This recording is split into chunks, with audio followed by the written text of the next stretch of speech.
हमारी आने वाली पीढ़ियां कमजोर पैदा ना हो, इसलिए भी हमें गांव-गांव किसानों को समझाना होगा कि यूरिया का उपयोग कम करें। यूरिया के कारण बहुत बड़े संकट आ रहे हैं। यूरिया से हमारी मिट्टी, हमारे जल, उस पर बहुत विपरीत असर होता है।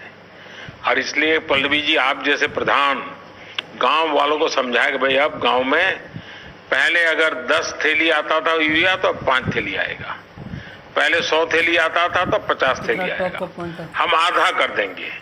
आप देखिए पैसा भी बचेगा और ये हमारी धरती माता भी बचेगी। तो मैं चाहूंगा कि जब पंजाब के किसानों से बात हो रही है और पल्लवी जैसे प्रधान से बात हो रही है, तो मुझे पक्का विश्वास है कि आप ये काम करोगी और मेरी तरफ से आपको बहुत बधाई, बहुत शुभकामनाएं। आइए हम महाराष्ट्र चलते हैं। भोले भाले किसान अधिक उत्पादन के लालच में फंसकर रासायनिक खाद व कीटनाशकों का प्रयोग करने लगे। बैलों की जगह ट्रैक्टर से जुताई होने लगी। शुरुआत में कम रासायनिक खादों के प्रयोग से अधिक उत्पादन हुआ। धीरे धीरे रासायनिक खादों के प्रयोग के कारण भूमि की उर्वरा शक्ति क्षीण होने लगी, जिसकी वजह से उत्पादन घटने लगा तथा फसलें कमजोर होने लगी।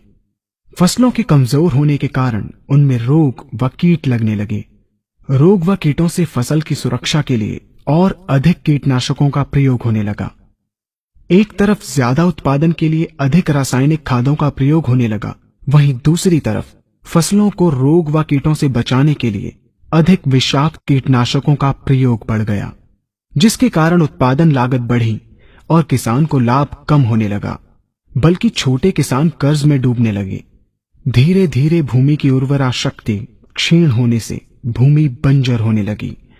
रासायनिक खाद व कीटनाशकों के कारण खाद्यान्न भी विषाक्त हो गए तथा जलवायु भी प्रदूषित हो गई, जिसके कारण मानव, पशु पक्षियों के स्वास्थ्य पर प्रतिकूल प्रभाव पड़ा, जिसका परिणाम आपके सामने है। मानव स्वास्थ्य पर रासायनिक खादों के पड़ने वाले प्रभाव को आप ऐसे समझें। जब किसान फसल में रासायनिक खाद डालता है तो रासायनिक खाद में उपस्थित विषाक्त रसायन जल में घुलकर सबसे पहले जल को प्रदूषित कर भूमि के अंदर उपस्थित केचुए व सूक्ष्म जीवाणुओं को मार देता है। ये बात सभी किसान अच्छी तरह से जानते हैं कि केचुए व अन्य सूक्ष्म जीवाणु भूमि की उर्वरा शक्ति को बढ़ाने के लिए अति आवश्यक होते हैं। विषाक्त रसायन के कारण इनकी मृत्यु हो जाने से भूमि की उर्वरा शक्ति नष्ट हो जाती है तथा भूमि कठोर होकर बंजर होने लगती है। रासायनिक खादों के विषाक्त रसायन पानी के माध्यम से अन्य खनिजों के साथ फसल के अंदर पहुंचकर फसलों को विषाक्त बना देते हैं। बाद में जब खाद्यान्न के रूप में मनुष्य या अन्य पशु इन्हें खाते हैं तो ये विषाक्त रसायन मानव स्वास्थ्य पर बहुत ही बुरा प्रभाव डालते हैं तथा मनुष्य के अंदर तरह तरह के रोग उत्पन्न करते हैं। जब हम जैविक खाद का प्रयोग भूमि पर करते हैं तो जैविक खाद पानी में मिलकर पानी को प्रदूषित नहीं करती।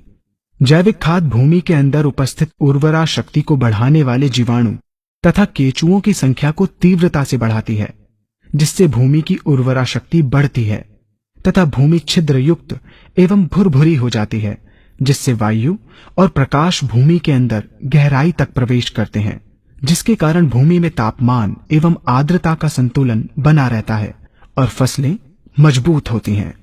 जैविक खाद में विद्यमान तत्व